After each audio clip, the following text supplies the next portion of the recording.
SSC ने Delhi police and central arm police force में आपकी जो सब इंस्पेक्टर की पोस्ट रहती है उसकी भर्ती का नोटिफिकेशन जारी कर दिया है। तो आज इस वीडियो में हम जानेंगे कि सब इंस्पेक्टर की पोस्ट है ना जो ना आपकी, उसमें आपकी एलिजिबिलिटी क्या रहेगी, आपकी एज क्राइटेरिया क्या रहेगा और आपकी नंबर ऑफ वैकेंसीज कितनी है। तो चलिए शुरू करते हैं। तो सबसे पहले बात करते हैं आपकी फॉर्म फिलिंग की डेट्स की। तो आपका फॉर्म 4 मार्च 2024 से एप्लीकेशन फॉर्म स्टार्ट हो चुके हैं और आपकी फॉर्म की लास्ट डेट है 28 मार्च 2024। आपका जो सीबीटी पेपर वो होगा 9 मई, 10 मई एंड 13 मई को 2024। ठीक है। अब कुछ जनरल कंडीशंस की बात करते हैं। तो सबसे पहले जो ना आपकी सब इंस्पेक्टर, अगर आप सब इंस्पेक्टर की पोस्ट के लिए अप्लाई कर रहे हो सेंट्रल आर्म पुलिस फोर्सेज में, तो आपकी as a GD general duty में अप्लाई होगा। आपकी वहां पर पे स्केल लेवल 6 का रहेगा और आपकी जॉब को क्लासिफाइड किया जाएगा as a group B job. ठीक है, ग्रुप बी जॉब। अगर आप वहीं सब इंस्पेक्टर की एग्जीक्यूटिव मेल और फीमेल दिल्ली पुलिस में अप्लाई कर रहे हो तो आपका पे लेवल तो 6 ही रहेगा उतना ही, बट आपकी वहां पे जॉब क्लासिफाइड की जाएगी ग्रुप सी, ग्रुप सी की पोस्ट। समझ गए? नेक्स्ट बढ़ते हैं। अब बात करते हैं आपकी नंबर ऑफ वैकेंसीज की। अगर आप सब इंस्पेक्टर की पोस्ट दिल्ली पुलिस के लिए अप्लाई कर रहे हो तो मेल के लिए जो नंबर ऑफ वैकेंसीज है उसे सुनिए। सबसे पहले अनरिजर्व में 45 है, ओबीसी में 24 है, एससी में 13 है, एसटी में 7, ईडब्ल्यूएस में 12 है। टोटल 101 मेल के लिए दिल्ली पुलिस में एसआई की पोस्ट पर वैकेंसीज हैं। वहीं एसआई की पोस्ट के लिए फीमेल के लिए बात करें दिल्ली पुलिस में तो अनरिजर्व 28 है, ओबीसी में 15 है, एससी में 8 है, एसटी में 4 है, ईडब्ल्यूएस में 6 है। टोटल 61 पोस्ट है। इसी तरह आप देख सकते हैं कि सब इंस्पेक्टर जीडी की post central arm police forces में, तो बीएसएफ के लिए, सीआईएसएफ के लिए, सीआरपीएफ के लिए, आईटीबीपी के लिए, एसएसबी के लिए, टोटल इस टाइप से देख सकते हैं। पहले बात करते हैं बीएसएफ के लिए। तो मेल के लिए अनरिजर्व में 342 पोस्ट वैकेंसीज है, ईडब्ल्यूएस में 85 है, ओबीसी में 229 है, एससी में 127 है, एसटी में 64 है। टोटल 847 वैकेंसीज है मेल के लिए बीएसएफ में। वहीं फीमेल की बात करें तो अनरिजर्व में 18 है, ईडब्ल्यूएस में 5 है, ओबीसी में 12 है, एससी में 7 है, एसटी में 3 है। टोटल 45 वैकेंसीज हैं। इस तरह आप देख सकते हैं सीआईएसएफ का भी देख सकते हैं, सीआरपीएफ का देख सकते हैं। सीआईएसएफ में मेल के लिए टोटल 1437 वैकेंसीज हैं, फीमेल के लिए 160 है। सीआरपीएफ में मेल के लिए 1113 वैकेंसीज हैं, फीमेल के लिए 59 वैकेंसीज हैं। आईटीबीपी में मेल के लिए 237 है, फीमेल के लिए 41 वैकेंसीज है। एसएसबी में मेल के लिए 59 है, फीमेल के लिए 3 वैकेंसीज है। तो सबसे ज़्यादा आपकी वैकेंसीज हैं सीआईएसएफ में और फिर बीएसएफ में, नहीं सर, सीआईएसएफ में, फिर आपकी सीआरपीएफ में, फिर बीएसएफ में। समझ गए? आप देख लीजिए अपने अकॉर्डिंग आपकी कैटेगरीज के हिसाब से नोटिफिकेशन में वैकेंसीज दी हैं, नंबर ऑफ वैकेंसीज। हाँ, एक बात का याद रखें, जैसे अगर आपकी पोस्ट अपॉइंटमेंट हो जाती है सब इंस्पेक्टर की सेंट्रल आर्म पुलिस फोर्सेज में, तो आपकी जो पोस्टिंग है ना ऑल ओवर इंडिया कहीं पे भी कर दी जा सकती है। सिर्फ कब? जब आप सेंट्रल आर्म पुलिस फोर्स में अपॉइंट किए जाते हो। ठीक है, दिल्ली पुलिस में अगर आपकी अपॉइंटमेंट होती है तो सिर्फ आप दिल्ली पुलिस में ही आपकी अपॉइंटमेंट, पोस्टिंग दिल्ली में ही पोस्टिंग की जाएगी। समझ गए? ठीक है, आगे बढ़ते हैं। ये बेसिक सी बात है कि आप सिटीजन ऑफ इंडिया होने चाहिए। अब बात करते हैं आपकी एज लिमिट की, कि आपकी एज लिमिट क्या है। देखिए, आपकी एज कैलकुलेशन की जो क्रूशियल डेट है वो है 1 अगस्त 2024। ठीक है, तो मिनिमम एज है आपकी 20 ईयर्स और मैक्सिमम है 25 ईयर्स। मतलब यहाँ पे सिंपल से है कि आपका जो जन्म है वो 2 अगस्त 1999 का पहले का ना हो और 1 अगस्त 2004 के बाद आपका जन्म ना हुआ। समझ के दोनों डेट्स को? 2 अगस्त 1999 के पहले की आपकी डेट ऑफ बर्थ नहीं होनी चाहिए और 1 अगस्त 2004 के बाद की आपकी डेट ऑफ बर्थ नहीं होनी चाहिए, तो आप इसमें एलिजिबल हो।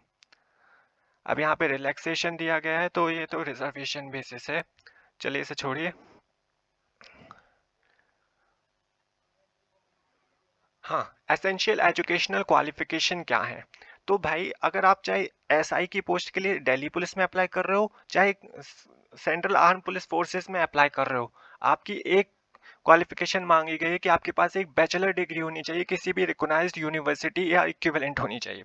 हाँ, अगर जो कैंडिडेट्स इस साल अपियरिंग कैंडिडेट्स अपनी मतलब बैचलर डिग्री के लास्ट ईयर में है तो वो भी एलिजिबल हैं, बट 1 अगस्त 2024 के पहले पहले उनके पास सारे उनके सर्टिफिकेट या मार्कशीट आ जानी चाहिए, समझ गए। अपेयरिंग कैंडिडेट्स भी अप्लाई कर सकते हैं, बट 1 अगस्त 2024 के पहले उनके सारे एसेंशियल सर्टिफिकेट्स उनके पास होने चाहिए, समझ गए। चलिए नेक्स्ट बढ़ते हैं।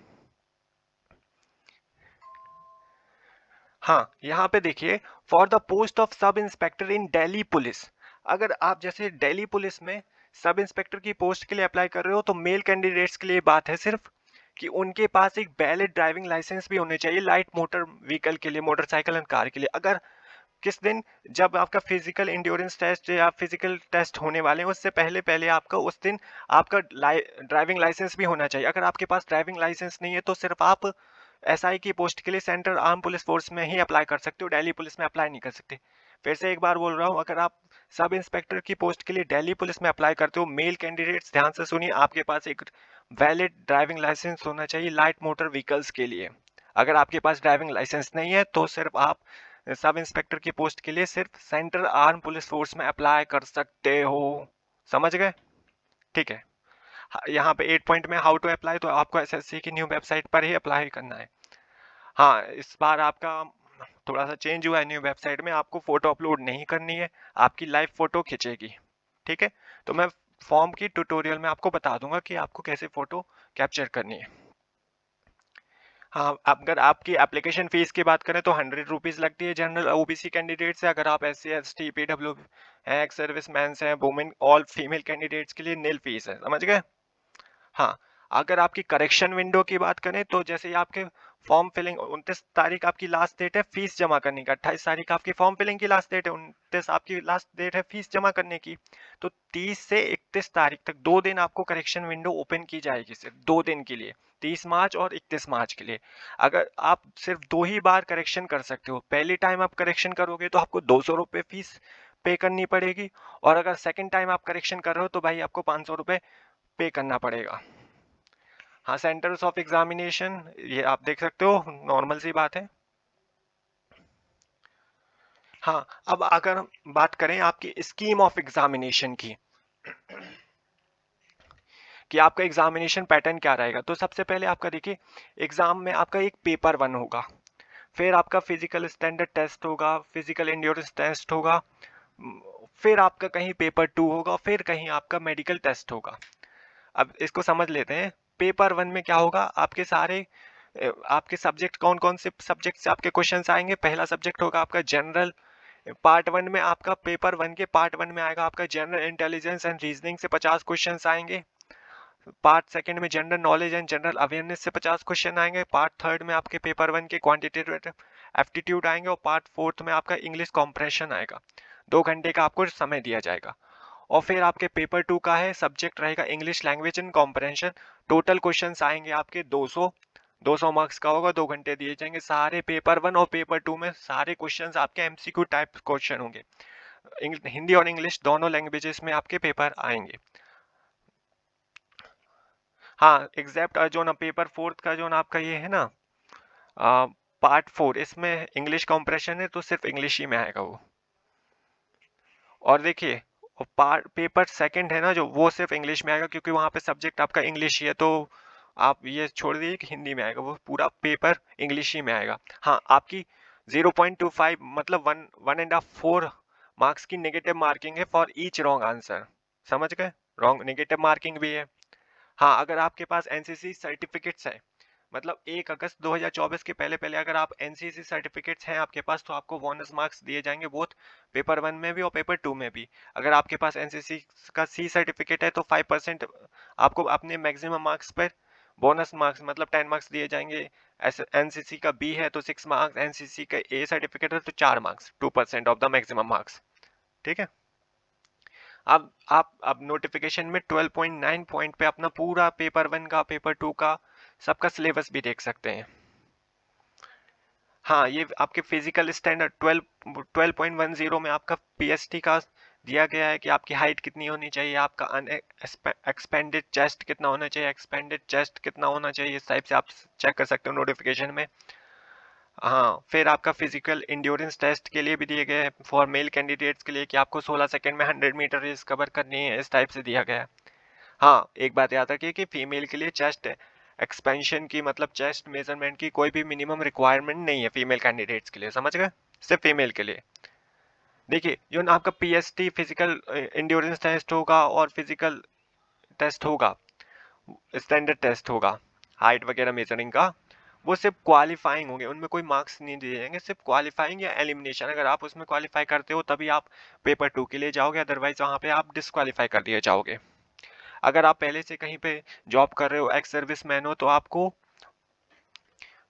पीईटी नहीं देना पड़ेगा, सिर्फ आपको रिटन टेस्ट देना पड़ेगा और फिर आपको फिजिकल स्टैंडर्ड जो ना आपकी मतलब हाइट कितनी होनी चाहिए, चेस्ट कितना होना चाहिए, ये बस मेजरमेंट होगी, आपको कोई पीईटी नहीं देना पड़ेगा। चलिए नेक्स्ट देखते हैं। हाँ, जब आप पेपर देने जाओगे तो वैलिड आईडी प्रूफ लगना है, ये तो पता ही, आधार कार्ड लगा देंगे आप लोग तो। हाँ, मोड ऑफ सिलेक्शन में थोड़ा सा आप ध्यान से देखिए। सबसे पहले आपके जो परफॉर्मेंस पेपर 1 में होंगे, अगर आप पेपर 1 को क्वालिफाई करते हो तभी आपको शॉर्ट लिस्ट किया जाएगा पीएसटी पीईटी के लिए, मतलब फिजिकल टेस्ट के लिए। फिर जब आप पीएसटी और पीईटी क्वालिफाई कर लोगे, मतलब फिजिकल टेस्ट वगैरह में पास हो जाओगे, तभी आपको पेपर 2 का एग्जामिनेशन देने को मिलेगा, ठीक है। और जब आपके दोनों पेपर 1 और पेपर 2 को, और अगर आपके पास एनसीसी वगैरह का सर्टिफिकेट है तो उसके बोनस मार्क्स को मिलाकर ही आपका एक शॉर्ट लिस्ट किए जाएंगे कैंडिडेट्स मेडिकल टेस्ट के लिए, ठीक है। समझ गए, समझ गए। चलिए नेक्स्ट बढ़ते हैं। ये टाई केसेस वगैरह तो नॉर्मल सी बात है। मैल प्रैक्टिस आ गई आपकी नोटिफिकेशन में। जनरल इंस्ट्रक्शंस, हाँ, candidates are advise to follow the following instructions while capturing. हाँ, आपका जब एप्लीकेशन फॉर्म फिलअप होगा तो आप ये इस बार से लाइव फोटो कैप्चर होने वाली है, तो आपको देखिए कुछ अपना मास्क पहने होना, ग्लासेस, स्पेक्टिकल्स वगैरह जब आप फोटो खींच रहे हो। हाँ, आपको स्कैन्ड सिग्नेचर जरूर आपको जेपीजी फॉर्मेट में डालना है, जिसका डायमेंशन होना चाहिए, उसकी चौड़ाई होनी चाहिए 4 सेंटीमीटर और लंबाई होनी चाहिए 2 सेंटीमीटर, और आपके सिग्नेचर का साइज होना चाहिए 10 से 20 केबी के अंदर अंदर, ठीक है। देखिए एसेंशियल एजुकेशनल क्वालिफिकेशन, आपको फॉर्म फिलिंग में शायद इनकी ज़रूरत पड़ सकती है। जैसे बीए के लिए कोड है 05, बीए हॉनर्स के लिए 06 है, बीकॉम के लिए 07 है, बीकॉम हॉनर्स के लिए 08। इस टाइप से अगर आपने जौन भी क्वालिफाई किया हो, मतलब आपकी डिग्री जौन सी भी हो, तो उसके हिसाब से अपना कोड को आप याद रखिएगा ज़रूर, ठीक है। आई होप अगर आपको वीडियो अच्छा लगा हो तो चैनल को सब्सक्राइब, और इन्फॉर्मेशन अच्छी लगी हो तो अपने दोस्तों के साथ जरूर शेयर करें। और फॉर्म का ट्यूटोरियल पाने के लिए कमेंट में ज़रूर बताएं, हम ट्यूटोरियल के साथ भी हाजिर होने वाले हैं जल्दी। Thank you.